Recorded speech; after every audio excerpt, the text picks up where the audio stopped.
নির্বাচন পিছিয়ে দিতে বিএনপির সাথে এনসিপি রাজি, যে বিএনপি এখন নির্বাচন চায় না, বিএনপি এখন নির্বাচন বানচাল করতে ষড়যন্ত্র করছে। তার মাঝখানে গতকালকে থেকে আলোচনা ছিল যে জনাব তারেক রহমান তিনি আজকে বাংলাদেশে আসবেন। গতকালকে নিউজ ছিল যে ইমার্জেন্সি তিনি দেশে আসবেন, বিএনপির পক্ষ থেকে বলা হয়েছিল যে শীঘ্রই তারেক রহমান আসছেন। তো মায়ের এই অবস্থায় আমরা সবাই ভাবছি শীঘ্রই বলতে আজকে আসবেন। আমার অনেক পেজ থেকে প্রচার প্রচারণা হয়েছে, পরে বিএনপি আবার বলছে যেটা নিয়ে যেন কোনো রকম বিশ্বাস না করে। এখন হুট করে আবার এই যে আসার সিদ্ধান্ত বা যতটুকু আমরা শুনলাম সেখান থেকে কেন পিছিয়ে গেল? জামাতের আমি শফিক রহমান তিনবার কেন হইলো এটা নিয়ে অনেকের প্রশ্ন, কিন্তু কেউ প্রশ্ন করে না হাসিনা মাগি সারা জীবন কি কইরা আওয়ামী লীগের নেতা থাকে, জিয়ার অযোগ্য উত্তরসূরিরা কি কইরা বিএনপি নেতা নেত্রী থাকে, এই প্রশ্ন কেউ করে না। ওটা করা যাবে না, ওখানে তো পীর সাহেব আছে। ওনার তো ভোটার আইডি কার্ডই হয় নাই, উনি ভোটারই হয় নাই। মানে তারেক রহমান সাহেব চিন্তা করেন, সেলুট দিতে চাই ইলিয়াস হোসেনকে। হ্যাঁ, সাংবাদিক কাকে বলে? উনাকেই সাংবাদিক বলে। ইলিয়াস হোসেন সাহেবের কথা বলতেছে, রিয়েল সাংবাদিক, রিয়েল হিরো।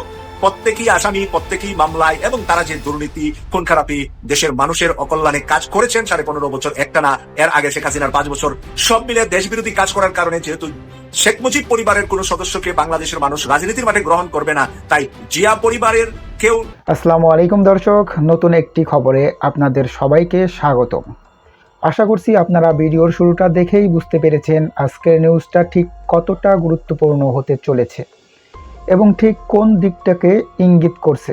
তাই বলবো দর্শক, যারা ভিডিওটি দেখতে শুরু করেছেন তারা অবশ্যই নিউজটি না টেনে সম্পূর্ণ মনোযোগ সহকারে দেখবেন, তাহলে এই বিষয় সম্পর্কে আসল তথ্যগুলো জানতে বা বুঝতে পারবেন। তো প্রিয় দর্শক, আমি আর কথা বাড়াবো না। ভিডিওর শুরুতে আপনাদের যেই ভিডিওগুলোর অংশবিশেষ দেখিয়ে শুরু করেছিলাম সেই ভিডিওগুলোর বিস্তারিত আলোচনা দেখব। তবে তার আগে অনুরোধ, যারা এখনও চ্যানেলটি সাবস্ক্রাইব করেননি সকলে চ্যানেলটি সাবস্ক্রাইব করে পাশে থাকা বেল আইকন বাজিয়ে দিন, আর যারা ইতিমধ্যে সাবস্ক্রাইব করে রেখেছেন তাদেরকে অসংখ্য ধন্যবাদ। প্রিয় দর্শক, চলুন একটি লাইক দিয়ে আমরা ধারাবাহিকভাবে সবগুলো ভিডিওর বিস্তারিত আলোচনা দেখে আসি। হ্যাঁ, এটা এখন পর্যন্ত সেটাই মনে হচ্ছে, এবং না হলেও হবে, সামনে আপনারা দেখতে পাবেন। আমাদের দাবি অ্যাট এনি কস্ট ফেব্রুয়ারিতে নির্বাচন হতে হবে। রাজনীতি কোথায় গিয়ে দাঁড়িয়েছে দেখেন। এটা পত্রিকার সাদা পাতায় সাদা চোখে আপনি তাকালে এটা বুঝবেন না। আপনি যদি জাস্ট রাজনীতির একজন প্যাসিভ পাঠক হন, প্যাসিভ রিডার হন, আপনি বুঝবেন না যে বিএনপি এখন নির্বাচন চায় না, বিএনপি এখন নির্বাচন বানচাল করতে ষড়যন্ত্র করছে। এটা সহজে ইন্টেলিজিবল নয় দর্শক। রিয়ালিটি হচ্ছে, আমরা যারা অ্যাক্টিভ অবজারভার,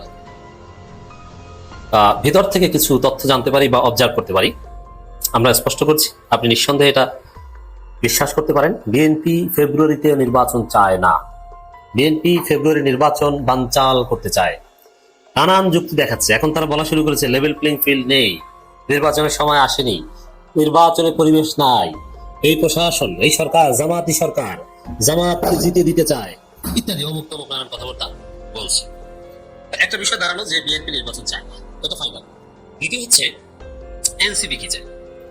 এনসিপি একটা বক্তব্য বিশ্লেষণ করছে নাহিদ ইসলামের, নির্বাচনের আগে পরিস্থিতি ঘোলাটে করার চেষ্টা চলছে।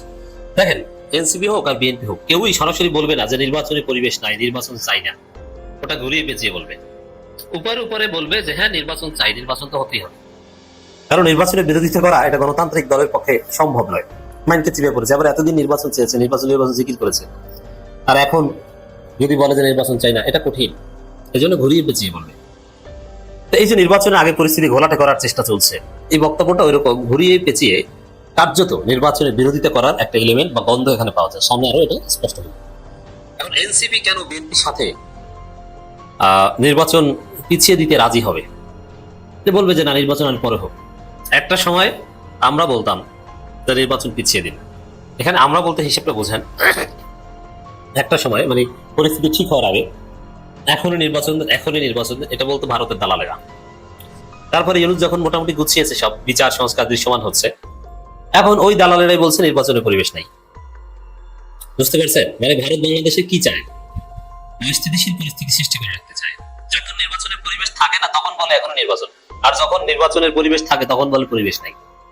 ভারতের বাটপারি এবং ষড়যন্ত্র কি, আশা করি আপনারা এই মন্তব্যের মাধ্যমেই বুঝতে পেরেছেন। এবার আসেন, এনসিপি কেন নির্বাচন পিছিয়ে দিতে চাইবে? দুইটা বিষয়। যদি এনসিপি ফাইনালি যদি চালাক হয় এটাই করবে। আর ওরা যে কি চালাক তা তো দেখেন, ডাকসুতে যে ধরাটা খেয়েছে, আর ওদের মধ্যে যে অন্তর্কোন্দল, ওরা স্মার্ট হলেও স্মার্ট সিদ্ধান্ত নিতে পারে না। যেমন ডাকসুতে মাহফুজের কথা এবং তুহিন হুজুর নামের এক লাল মরনার কথাই চলতে যে আব্দুল কাদের নাকানি চুবানি খেয়ে একদম শেষা পর্যায়ে চলে গেছে। আব্দুল কাদের এখন ইতর শ্রেণী একটা প্রাণী, মানুষ থুথু দেয় এবং ওর সাথে কেউ নাই, এনসিপি নাই, বাকসাস নাই। ও এই গণতান্ত্রিক ছাত্র সংসদ থেকে পরবর্তীতে কি ছাত্র শক্তি নাকি একটা গঠন হয়েছে, ওখানেও কোনো পোস্ট পজিশনে নাই। মানে এখন আব্দুল কাদেরের মতো 9 দফার বাহক, এটা গুরুত্বপূর্ণ। 9 দফার ঘোষকের চাইতে বাহকের মর্যাদা আমার কাছে বেশি। 9 দফার রচয়িতা শিবির ফরহাদ মির্জা গালিবেরা, কিন্তু 9 দফাটা বাহন করেছেন আব্দুল কাদের। সে আব্দুল কাদেরের মতো সাহসী ব্যক্তিত্ব এখন না আছে এনসিপির ছাত্র সংগঠনের কোনো পোস্ট পজিশনে, না আছে মূল রাজনৈতিক দল এনসিপির পোস্ট পজিশনে, কোথাও নাই। এখন আছে মাহফুজের সাথে, আগেও মাহফুজের সাথে ছিল। কি সেটা? মাহফুজ যদি বিএনপিতে যায়, আব্দুল কাদের বিএনপিতে যাবে, কিন্তু বিএনপিতে যাইলে অন্য গ্রুপের মাইল খাবে, এতে কোনো সন্দেহ নেই।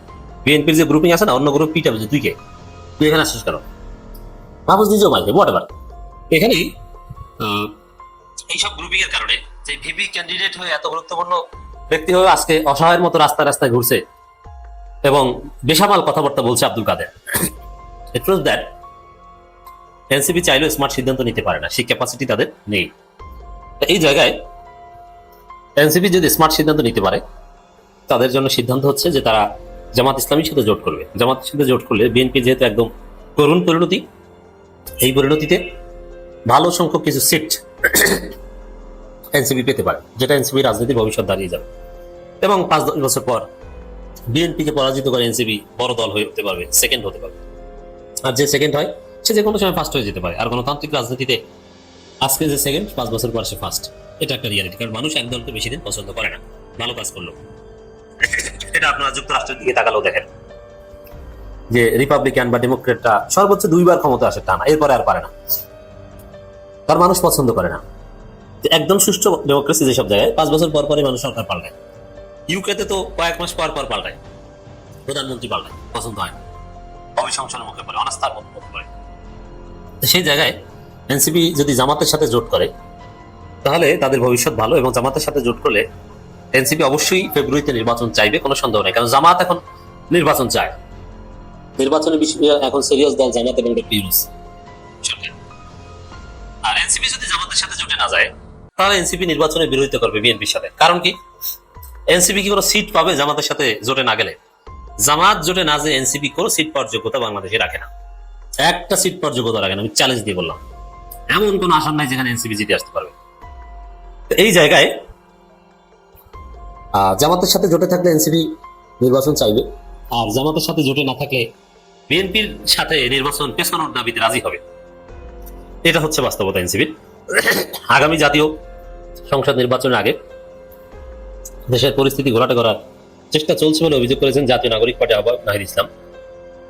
এসব কথাবার্তা থেকে গন্ধ পাওয়া যায় যে নির্বাচন পেছালে ভালো হয়, পরিস্থিতি ঘোলাটে হতে পারে, এই সেই নানান কথাবার্তা।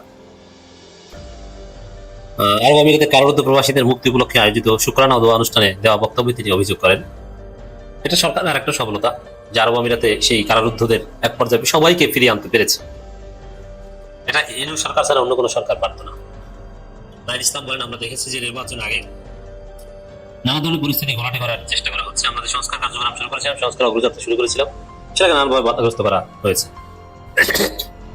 বিএনপির বিরুদ্ধে বলেছে এখানে জামাত। তার মাঝখানে গতকালকে থেকে আলোচনা ছিল যে জনাব তারেক রহমান তিনি আজকে বাংলাদেশে আসবেন। গতকালকে নিউজ ছিল যে ইমার্জেন্সি তিনি দেশে আসবেন। বিএনপির পক্ষ থেকে বলা হয়েছিল যে শীঘ্রই তারেক রহমান আসছেন। তো মায়ের এই অবস্থায় আমরা সবাই ভাবছি শীঘ্রই বলতে আজকে আসবেন। আবার অনেক পেজ থেকে প্রচারণা হয়েছে, পরে বিএনপি আবার বলছে যেটা নিয়ে যেন কোনো রকম বিশ্বাস না করে। এখন হুট করে আবার এই যে আসার, সরকার কি কোনো সহযোগিতা করছে না? সরকারের পক্ষ থেকে বলা হয়েছে তারেক রহমান যে আসবে না, তিনি এখন আসতে গেলে এই মুহূর্তে সরকার জানবে। কেন জানবে? কারণ ওনার পাসপোর্ট নেই। উনি যদি আসতে চান তাহলে থেকে ট্রাভেল পাস নিতে হবে। আর সরকার বলছে সর্বোচ্চ প্রায়োরিটি অর্থাৎ 24 ঘন্টার মধ্যেই তাকে তার ট্রাভেল পাস ইস্যু করে দেওয়া হবে। তো এখন পর্যন্ত, একটু আগে আমরা যখন আমি নিশ্চয় করছি, পররাষ্ট্র উপদেষ্টা তৌহিদ সাহেব তিনি বলছেন যে জনাব তারেক রহমান এখনো ট্রাভেল পাস চান নাই। যদি তিনি চান তাহলে তাৎক্ষণিকভাবে সেটা আপনার ইস্যু করা হবে।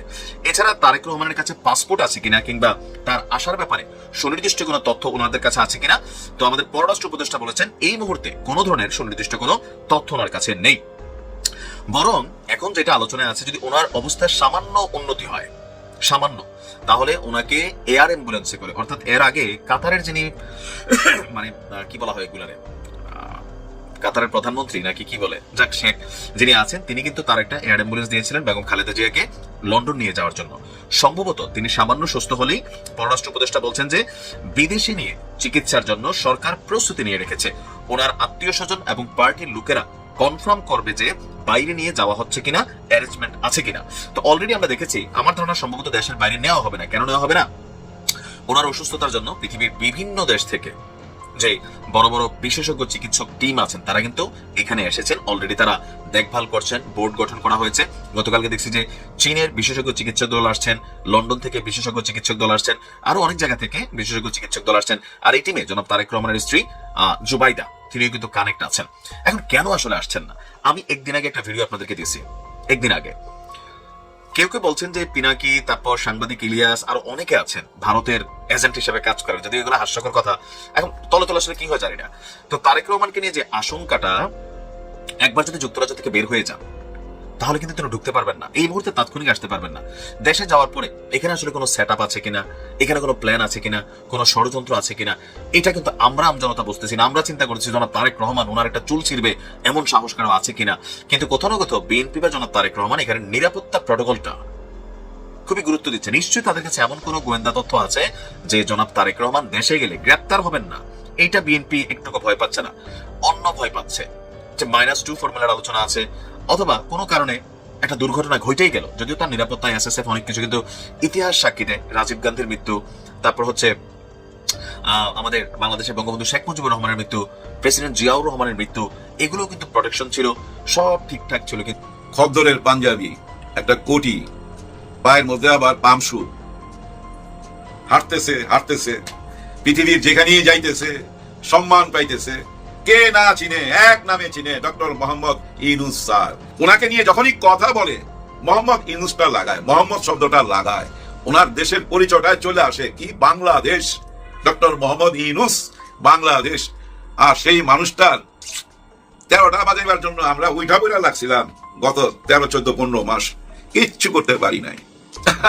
ঠান্ডা মাথার খেলোয়াড় তো, কে কি বললো এগুলা নিয়ে উনি মোটেও চিন্তা করে না।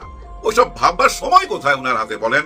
উনি তো ম্যাক্সিমাম টাইম ব্যস্ত থাকে ওনার পরিবারকে নিয়ে। উনি একবার বলছে না যে আমার ওয়াইফ আমাকে ছাড়া কাউকে চিনে না, আমার সময় দিতে হয় সেখানে। উনি নিজে সময় দেয় সেখানে, বুঝছেন ব্যাপারটা?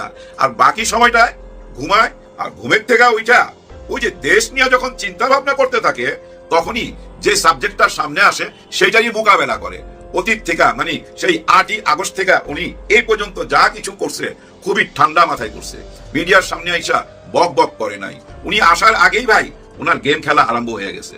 হুট করে ওনার কাছে ফোন গেল, পৃথিবীর এত মানুষ রাইখা ওনাকেই কেন বাইচা নিল? আর যারা বাইচা নিল আর ওনাকে ফোন দিল, উনি সঙ্গে সঙ্গে তো আসলো না, 3 দিন সময় নিছে। যে কোনো জ্ঞানী লোক ভাই কোনো সিদ্ধান্ত নেবার জন্য 3 দিন সময় না, এটা মাথায় রাখবেন। ওই 3 দিনের মধ্যে উনি আগে আইনের বৈধতা বাইর করছে সুপ্রিম কোর্ট থেকে, ওইখান থেকে গ্রিন সিগন্যালটা নিছে যে এই সরকারটা বৈধ, যার জন্য উনি 8 তারিখে আসছে। 3 দিন কিন্তু বাংলাদেশে কোনো সরকার ছিল না, সরকার চালাইছে কে ধরে নিতে পারেন জনাব ওয়াকার সাহেবই দায়িত্ব নিছিল। ওনার ভাষণের মাধ্যমে এইটাই বোঝা গেছে যে উনিই দায়িত্ব নিছে। কিন্তু তারপরে আবার এই ওয়াকার সাহেব আরেকটা ভাষণ আইসা সবাই কাছে বিতর্কিত হয়ে গেল, কারণ উনি মহামান্য, মাননীয় এরকম কোনো কথা না বলেই ডক্টর ইউনূস বলে সম্বোধন করছিল। এবং ওই ভাষণই মনে হয় উনি বলছিল কিন্তু যদি, এগুলা উনি পছন্দ করে না।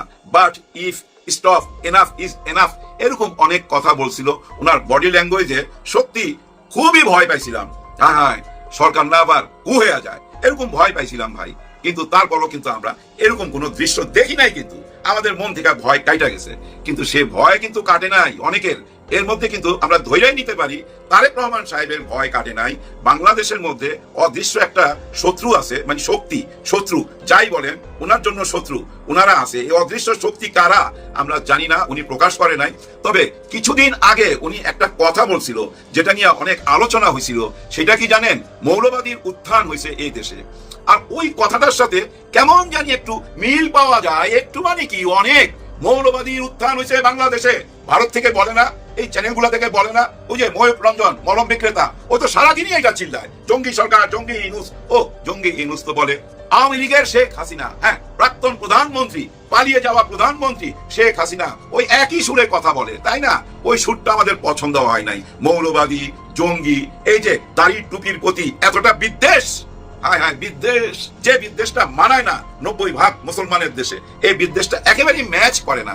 যাই হোক, ধর্ম নিয়ে কথা বলতে আসি নাই, ধর্ম নিয়ে তেমন কিছু বুঝিও না আমি যেটা বুঝাতে চাচ্ছি, বাংলাদেশ একটা মুসলিম কান্ট্রি, বাস সোজা কথা। এটা আপনাকে ধরে নিতে হবে। সংবিধানে লেখা আছে কিনা আমি জানি না, কারণ ওই পর্যন্ত পড়ার মতো ক্ষমতা আমার নাই, চোখে প্রবলেম। আপনাদের কাছে আমি প্রশ্ন রাখলাম, এই দেশটা ইসলামিক কান্ট্রি, মুসলমানদের দেশ, এটাই তো স্বাভাবিকভাবে জন্মের পর থেকে এইটাই তো দেখে আইতাছি। কিন্তু অন্য ধর্মের প্রতি আমাদের কোনো বিদ্বেষ আছে? একদম নাই ভাই। এই দেশে সব ধর্মের মানুষ একসাথে বসবাস করে। যাই হোক, এত পাণ্ডিত্য কথা বলার দরকার নাই। যেটা বলতেছিলাম, আমাদের এই ডক্টর মোহাম্মদ ইউনূস স্যার ঠান্ডা মাথার খেলোয়াড়, একদম পুরো ঠান্ডা মাথার। আমার মনে হয় না উনি জোরে চিৎকার করে কথা বলে বা কাউকে ধমক দিয়া কথা বলে, কারণ এই ধরনের মানুষ ভাই শুধু ভাবে, কথা খুব কম বলে। উনি ভাবনাটা শুরু করে কই থেকে জানেন? অতীত থেকে। অতীত কেমন ছিল এই দেশটার, এই দেশটা কেন স্বৈরাচারের রূপ নিল, এইটা ভাবে। এবং এই দেশটাকে কোন পথে নিয়ে যাইতে হবে, আলো কোন দিকে, সেইটা ভাবে, আর কিচ্ছু ভাবে না। এর মধ্যে কে আপন কে পর উনি চিনে না। দেখেন না, আমাদের এই দেশের রাজনীতিবিদরা একে অপরকে বলে, এই যে ডক্টর মোহাম্মদ ইউনূস সরকার এদের সঙ্গে হাত মিলায় ফেলাইলো, মানে ধরে নেন বিএনপির সঙ্গে হাত মিলাইছে। আবার বিএনপি বলে জামাতের সঙ্গে হাত মিলাইছে। আবার অনেকে বলে ডক্টর মোহাম্মদ ইউনূস স্যার এনসিপির। আসলে উনি কারোই না। উনি সময়ের সাথে চলতে পারে এবং সময়কে ঠিক জবাব দিতে পারে, কঠিন জবাব দিতে পারে। তো দেখেন কত বড় একটা রাধা চক্করে পড়ে গেছিল ডক্টর মোহাম্মদ ইউনূস স্যার। ভয়াবহ একটা বিপদ না, ভয়াবহ বিপদ তো ভাই। কোনটা বিপদ জানেন? একজন মা, সে মাকে 3 বারের প্রধানমন্ত্রী, উনি হাসপাতালে জীবন মৃত্যুর সাথে লড়াই করতেছে। ওনার ছেলে লন্ডনে বনবাসে আছে, ওইখান থেকে আসতে পারতেছে না। উনি স্ট্যাটাস দিছে কি? উনি স্ট্যাটাস দিয়ে কি জানাইছে? ওনার নিরাপত্তা নাই এবং ওনার সাথে যারা আছে তারা ওনাকে আসতে দেয় না। উনি একা সিদ্ধান্ত নিতে পারে না। এটা মনে রাখেন যে উনি ওনার মাকে দেখার জন্য উনি সিদ্ধান্ত নিতে পারছে না। ওনার আশেপাশে যারা আছে নিশ্চয়ই তারা তার শুভাকাঙ্ক্ষী, ওই শুভাকাঙ্ক্ষীরা ওনাকে আসতে না বলছে। তার মানে কি, মার মুখ দেখবে কিনা শুভাকাঙ্ক্ষীদের কথায় উনি মাইনা নিছে। ব্যাপারটা বুঝছেন? কতটা আবেগকে কন্ট্রোল করছে একজন সন্তান। কিন্তু ওনার এই স্ট্যাটাসটা একটা বিপদে পড়ে গেছিল বাংলাদেশ, লজ্জায় পড়ে গেছিল বাংলাদেশ। কিছুদিন পরেই এই প্রশ্নটা চলে আসতো, 3 বারের প্রধানমন্ত্রী এবং শহীদ প্রেসিডেন্ট জিয়াউর রহমানের ছেলেকে বাংলাদেশে আসার সুযোগ করে দিতেছে না ডক্টর ইউনূস। বর্তমান সরকার তার জীবনের নিরাপত্তা দিতেছে না। তার মানে কি, একজন যুবরাজকে আটকায় রাখছে, তাকে দেশে আসতে দিচ্ছে না। কারা তারা? এত বড় প্রশ্নের উত্তর সরকার কিভাবে দিবে? এটা তো লজ্জার ব্যাপার। চারিদিকে প্রশ্ন উঠবে তো, হায় হায় এই দেশে নাকি নির্বাচন হবে, লেভেল প্লেইং ফিল্ড কোথায়? এত বড় দলের একজন নেতা সেই দেশে আসতে পারতেছে না তার মার মুখ দেখার জন্য, মা জীবন মৃত্যুর সাথে লড়াই করতেছে। এই দেশটা কিভাবে নির্বাচন হবে? এই প্রশ্নটা সামনে চলে আসে না? এই বিপদেই ফেলাই দিছিল ডক্টর মোহাম্মদ ইউনূস স্যারকে। দেখেন, ঠান্ডা মাথায় আন্ডা ভাইজা দিছে, সঙ্গে সঙ্গে হাসপাতালে নিরাপত্তা রক্ষীদের পাঠাই দিছে। এসএসএফ বাহিনী চলে গেছে হাসপাতালে এবং হাসপাতালের চারিদিকে ভাই তার কাটার বেড়া, চারিদিকে পুলিশ আছে, র্যাব আছে। আর এই নিরাপত্তাটা শুধু বেগম খালেদা জিয়ার জন্য না, একেবারেই না। এই নিরাপত্তাটা দেওয়া হয়েছে তারেক রহমান সাহেবের জন্য। উনি আসবেন, উনি রওনা দিছেন, শোনা যাচ্ছে আইসা পৌঁছে যাবে ভাই, আসতেই হবে, অন্য কোনো রাস্তা খোলা নাই। সরকার সেই ব্যবস্থাটা কইরা দিছে। আসার জন্য যত রকম কাগজপত্র লাগে, পাস টাস লাগে, সব সরকার কইরা দিছে। কেন কইরা দিছে? ওই যে ওইটার মোকাবেলা করলো যেটা বিপদে ফেলাই দিছিল সরকারে, যে এত বড় দলের নেতা দেশে আসতে পারতেছে না মায়ের মুখ দেখতে, নির্বাচন কি করে হবে? উনি তো নির্বাচন করার সুযোগ পাবে না। দেখেন কত বড় দুর্ভাগ্য। ওনারা নির্বাচন করে 1.5 বছর চিল্লাইছে। এখন শুনলাম, নির্বাচন কমিশন থেকে শুনলাম, ওনার তো ভোটার আইডি কার্ডই হয় নাই, উনি ভোটারই হয় নাই। মানে তারেক রহমান সাহেব, চিন্তা করেন, নিশ্চয়ই এবার আইসা হয়ে যাবে। দেখেন ওনার এটা তো মোকাবেলা করলো, শুধু এইটাই কি মোকাবেলা করলো? এরকম ভাই গত 1.5 বছর একটার পর একটা মোকাবেলা করে যাচ্ছে এবং উনি যেসব কথা দিছে সেই কথাগুলো রক্ষা করছে। এবং এর মধ্যে সবচেয়ে বড় যেটা রক্ষা করছে ভাই, সেটার জন্য আমি এখন একটা থ্যাঙ্কস জানাইতে চাই ভাই, স্যালুট দিতে চাই ইলিয়াস হোসেনকে। হ্যাঁ, সাংবাদিক কাকে বলে, উনাকেই সাংবাদিক বলে। ইলিয়াস হোসেন সাহেবের কথা বলতেছি, রিয়েল সাংবাদিক, রিয়েল হিরো। এই বিডিআর হত্যাকাণ্ড নিয়ে, পিলখানা হত্যাকাণ্ড নিয়ে উনি গত 1.5 বছর না ভাই, আগের থেকেও ভাই লড়াই করতেছে। কিন্তু গত 1.5 বছর যা লড়াই করছে ভাই, একা একা, অন্যদের মুখে শুনি নাই। ও বড় বড় কুতুবদের দেখছি ভাই টক শো করতে, কিন্তু বিডিআর হত্যাকাণ্ড নিয়ে, পিলখানা হত্যাকাণ্ড নিয়ে টু শব্দ করে না। যে একটা প্রশ্ন করে আবার অন্যদিকে চলে যায়। ওনাদের ওই যে একই target, doctor Mohammad Yunus sir নির্বাচন দিবে কিনা, গদি ছাড়বে কিনা, উনি কি দেশ বেচা দিল, সেন্ট মার্টিন দিয়ে দিল, পোর্ট দিয়ে দিল, এইসব কথাবার্তাই শুনি। কিন্তু দেশে যে বিচারের জন্য দায়িত্ব নিয়ে ডক্টর মোহাম্মদ ইউনূস স্যার জবান দিছিল, বিচার, সংস্কার এবং নির্বাচন, বিচারটা তো করলোই। দেখেন কেন আমি ইলিয়াস হোসেনকে থ্যাঙ্কস দিলাম। এই ইলিয়াস হোসেন সাহেব এই বিডিআর হত্যাকাণ্ডের ভাই প্রত্যেকটা শহীদ পরিবারের সাথে ব্যক্তিগত যোগাযোগ করছে। শুধু কি ভাই বাইরে না, জেলখানার ভিতরেও উনি যোগাযোগ করছে, সহযোগিতা করছে যতটুকু পারছে ভাই, এবং টাকা পয়সা দিয়েও সহযোগিতা করছে। অনেককে জেল থেকে ভাই বাইর করার জন্য ভীষণ ভাবে উনি একাই লইয়া গেছে। এই জন্য বললাম ভাই, উনি হচ্ছে খাঁটি সাংবাদিক। এরকম ভাই আমাদের দেশে বেশি না ভাই 10টা সাংবাদিক থাকতো, সমস্ত চোর চোরটা সোজা হয়ে যেত। হ্যাঁ ভাই, এই চোর চোরটা আইনের ভিতরেও আছে, আইনের বাইরেও আছে, এরা সবাই সাবধান হয়ে যেত। যাই হোক, শেষ পর্যন্ত বিডিআর হত্যাকাণ্ডের এই যে জাতীয় তদন্ত কমিশনার যে রিপোর্টটা দিল ডক্টর মোহাম্মদ ইউনূস স্যারের সাথে, এটা শুধু ভাই আলোচনার জন্যই কি? এটা বিচার আচার হবে না? এর আসামিরা কোথায়, কারা কারা জড়িত, সবই তো ভাই ওইখানে লেখা আছে। তার মানে কি এটা একটা ইতিহাস। এই ইতিহাস রচনা করতে পারছে একমাত্র ডক্টর মোহাম্মদ ইউনূস স্যার, অন্য কারো দ্বারা সম্ভব না। কোন নির্বাচিত সরকার যেটা করবে না, এটা তো আমরা বুঝাই ফেলাইছি, গত 16 বছরের বেশি করে বুঝছি। দেখেন, শেখ হাসিনা ক্ষমতায় আসার ঠিক 25 দিন পর এই বিডিআর হত্যাকাণ্ড টোটালটা প্রি প্ল্যান করা, এবং এর সাথে ভারত জড়িত। এই তদন্ত রিপোর্টে দেওয়া আছে ভাই ভারত জড়িত, কারণ এখানে হিন্দিতে কথা বলতে দেখছে, মুখ ঢাকা হিন্দিতে কথা বলতেছে, সমস্ত কিছু ভাই সাক্ষী প্রমাণ সহকারে এই রিপোর্ট। এমনও দিন গেছে 8 ঘন্টা সাক্ষীর বয়ান শুনতে হয়েছে নন স্টপ। সাক্ষী যতক্ষণ বলতে চাইছে ততক্ষণই ওনারা ওগুলা রেকর্ড করছে, অপেক্ষা করছে। যারা নিজের চোখে দেখছে, নিজের কানে শুনছে হিন্দিতে কথা বলতে, তারাও সাক্ষী দিছে। এখন দেখেন কত বড় ব্যাপার। দেখেন, ভারতের পত্রিকা আনন্দবাজার পত্রিকা নিজেরাই রিপোর্ট করতেছে 16 বছর আগে ভারত কি বিডিআর হত্যাকাণ্ডের সাথে জড়িত, এরকম প্রশ্ন তাদের পত্রিকায় আসতেছে। এটা আরো আলোচনা হবে, আলোচনা থামবে না। ডক্টর মোহাম্মদ ইউনূস স্যার দেখেন কতটা ঠান্ডা মাথার, একটুখানি বুঝাইয়া আমি ভিডিওটা শেষ করে দেবো। এই আলোচনাটা কবে আনলো? নভেম্বর মাসের শেষ দিনে। তারপরের দিন কি ডিসেম্বর মাস। এই মাসটা কিসের মাস? বিজয়ের মাস। কাদের মাস? স্বাধীনতা যুদ্ধের পক্ষে যারা যারা এই বাংলাদেশ স্বাধীন করছে, মানে মুক্তিযোদ্ধা। এই যে ফজলুর রহমান সাহেবের মাস, যে অ্যাডভোকেট ফজলুর রহমান সাহেব, ওনাদের মাস তো এই মাসটা, তাই না? দেখেন, ওই মাসেই এমন একটা রিপোর্ট নিয়ে আসলো পিলখানার, যারা 57 জন অফিসারকে পৃথিবী থেকে বিদায় করলো। এই যে 57 জন অফিসার শহীদ হলো, এর মধ্যে ভাই অনেকেই তো মুক্তিযোদ্ধা।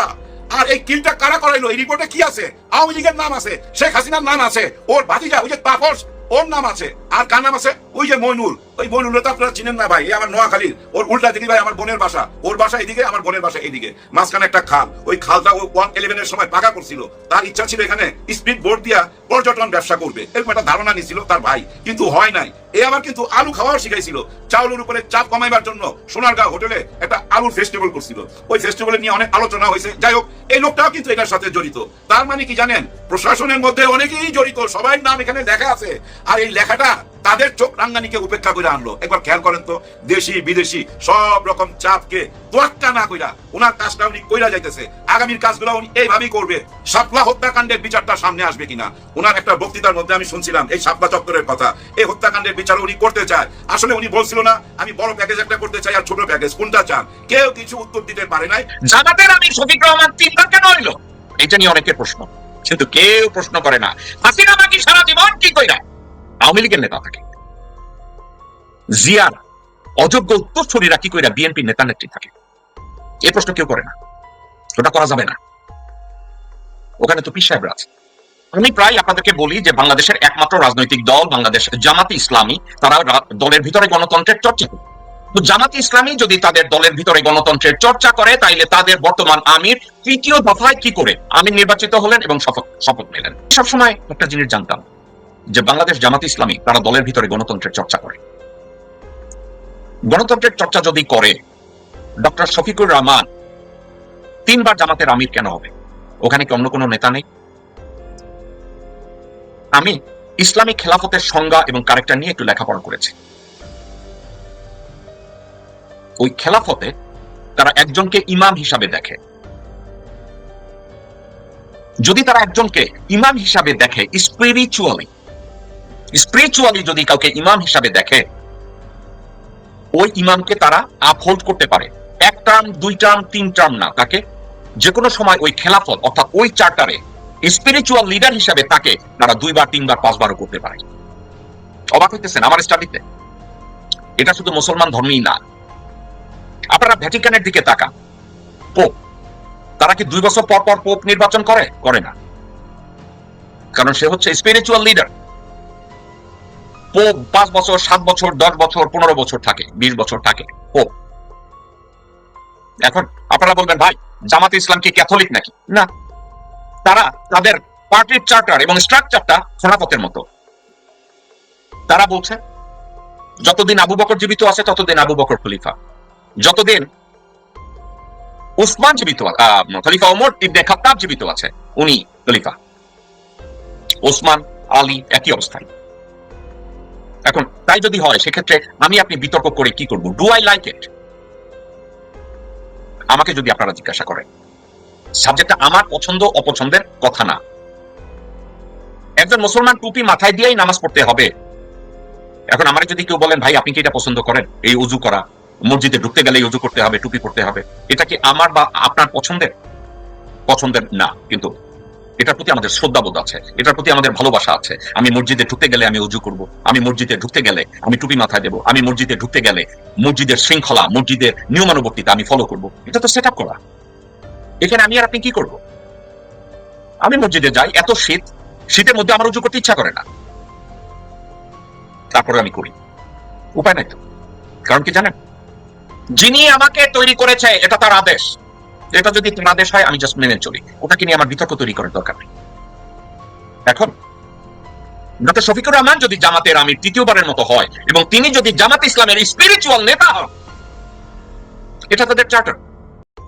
এখন জামাতের আমির শফিকুর রহমান 3 বার কেন হইল, এটা নিয়ে অনেকের প্রশ্ন, কিন্তু কেউ প্রশ্ন করে না হাসিনা নাকি সারা জীবন কি কইরা আওয়ামী লীগের নেতা থাকে, জিয়ার অযোগ্য উত্তরসূরিরা কি কইরা বিএনপি নেতা নেত্রী থাকে, এই প্রশ্ন কেউ করে না। শুরুতে 3টা প্রশ্ন ছুড়ে দিচ্ছি আর 3টা প্রশ্নেরই বিশ্লেষণ করব আজকের এই গুরুত্বপূর্ণ ভিডিওতে। তারেক রহমান লন্ডন থেকে ঢাকার পথে আছেন, কিছু কিছু সূত্র থেকে বলছেন। বেগম খালেদা জিয়া কি বেঁচে আছেন? ডাক্তার জাহিদ সাহেব সাংবাদিকদের সামনে এসে আজকে প্রথমবারের মতো কেঁদে দিলেন। অপরদিকে এসএসএফ এর মাধ্যমে বেগম খালেদা জিয়ার এবার কেয়ার হাসপাতাল ঘিরে ফেলা হয়েছে, সেখানে কঠোর নিরাপত্তার ব্যবস্থা করা হয়েছে যাতে করে কোনো নেতাকর্মী সেখানে গিয়ে ভিড় করতে না পারে। এই 3টা প্রশ্ন নিয়ে আপনাদের সামনে কথা বলছি এই মুহূর্তে। প্রথমত হলো তারেক রহমান সাহেব লন্ডন থেকে ঢাকা রওনা দিয়েছেন, মাত্র 48 ঘন্টার জন্য ঢাকায় আসবেন। কেন 48 ঘন্টার জন্য আসবেন এর বিস্তারিত আলোচনা আমি করব এই ভিডিওতে। তো উনি ঢাকায় রওনা দিয়েছেন। তাহলে বেগম খালেদা জিয়া আমাদের মায়ের মর্যাদায় যিনি আসন্নিত বাংলাদেশের রাজনীতিতে, যার সর্বোচ্চ মর্যাদাশীল ব্যক্তি হিসাবে এই মুহূর্তে বেঁচে আছেন, সেই বেগম খালেদা জিয়া আমাদের মা কি বেঁচে আছেন নাকি আমাদেরকে ছেড়ে আল্লাহর সান্নিধ্যে চলে গিয়েছেন, বিষয়টা খোলাসা করা এই মুহূর্তে সম্ভব নয়। কিন্তু আমরা ডাক্তার জাহিদ সাহেবের সাংবাদিকদের সামনে এসে কথা বলতে গিয়ে উনি কেঁদে দিয়েছেন বেগম খালেদা জিয়ার কথা যখন বলছিলেন। গত কয়েকদিনের ভিতরে আমরা দেখতে পেয়েছি গুরুত্বপূর্ণ বিষয় হলো বেগম খালেদা জিয়ার কোনো সংবাদ যেন কেউ মুখে না বলেন, কেউ এসে যেন বাইরে সাংবাদিকদের সাথে এই বিষয়ে আলাপ না করেন। একমাত্র ডাক্তার জাহিদ সাহেব, যিনি নাকি বেগম খালেদা জিয়ার যেই চেয়ারম্যান, যে রাজনৈতিক দল বিএনপির একেবারে শীর্ষ লেভেলের যে তাদের যে কমিটি আছে, সেই শীর্ষ কমিটির স্থায়ী কমিটির সদস্য হলেন ডাক্তার জাহিদ সাহেব। এবং ডক্টর জাহিদ সাহেব ওনার লন্ডনের চিকিৎসার সময় গত বছর যে উনি চিকিৎসা লন্ডনে নিয়েছেন, ওই পুরো মাসগুলা কিন্তু জাহিদ সাহেব সাথে লন্ডনে কাটিয়েছেন বেগম খালেদা জিয়ার পাশে। এর থেকে বোঝা যাচ্ছে যে বেগম খালেদা জিয়াকে চরম ভালোবাসেন, মায়ের মতন শ্রদ্ধা, সম্মান এবং হৃদয়ের সবটুকু ভালোবাসা উনি ডাক্তার জাহিদ সাহেব। একজন ডাক্তার যেরকম তার রুগীর প্রতি ভালোবাসা থাকে, ওরকম রুগীর বাহিরেও উনি ওনার মায়ের মতো ভালোবাসেন বেগম খালেদা জিয়াকে। আমরা সবসময় ডাক্তার জাহিদ সাহেবের এই সুন্দর কথাগুলা, এই সাবলীল কথাগুলা রাজনীতির মাঠে শুনে থাকি। প্রিয় দর্শক, এবার তাহলে তারেক রহমান সাহেব 48 ঘন্টার জন্য কেন বাংলাদেশে আসছেন এবং আসাটাও কতটুকু শিওর, আমি এখন মালয়েশিয়ার হোটেল থেকে কথা বলছি। আমি এখন লন্ডনে নয় যে আপনাদেরকে 100% শিওর দিচ্ছি তারেক রহমান ঢাকায় রওনা দিয়েছেন, কিন্তু কিছু কিছু তথ্য, কিছু নিউজ এসেছে ওনাকে হিথ্রো এয়ারপোর্টে দেখেছেন, এরকম ভিডিও পোস্ট করেছেন। কিন্তু হিথ্রো এয়ারপোর্টে কি আজকের নতুন ভিডিও নাকি বেগম খালেদা জিয়াকে রিসিভ করতে, বিদায় দিতে যখন উনি হিথ্রো এয়ারপোর্টে আসছিলেন তখনকার ভিডিও ছাড়া হয়েছে, এটার কিন্তু কোনো গ্যারান্টি আমি দিতে পারছি না। কিন্তু তারেক রহমান সাহেব মাত্র 48 ঘন্টার অনুমোদন পেয়েছেন বাংলাদেশে আসার। এই অনুমোদন কার কাছ থেকে? বাংলাদেশের সরকারের কাছ থেকে নয়। বাংলাদেশের সরকার বলছে যে তারেক রহমান সাহেব এসএসএফ এর সিকিউরিটি চাইলে আমরা দেব, সরকারের যত ধরনের সিকিউরিটি আছে, নিরাপত্তা আছে, ওনাকে আমরা দেব, আমাদের রাষ্ট্র দিবে। কিন্তু বাদ সেজেছে ভিন্ন দুটি। দর্শক, আশা করি সবগুলো ভিডিওই আপনি মনোযোগ সহকারে দেখেছেন। সেই সাথে দর্শক, এই ভিডিওগুলো সম্পর্কিত যদি কোনো তথ্য বা মতামত থাকে তাহলে অবশ্যই কমেন্টস করে জানিয়ে দিন। এতক্ষণ সাথে থাকার জন্য ধন্যবাদ। আবার দেখা হবে আগামী ভিডিওতে কোনো নতুন টপিকস নিয়ে। সকলের সুস্বাস্থ্য কামনা করে বিদায় নিচ্ছি। আল্লাহ হাফেজ।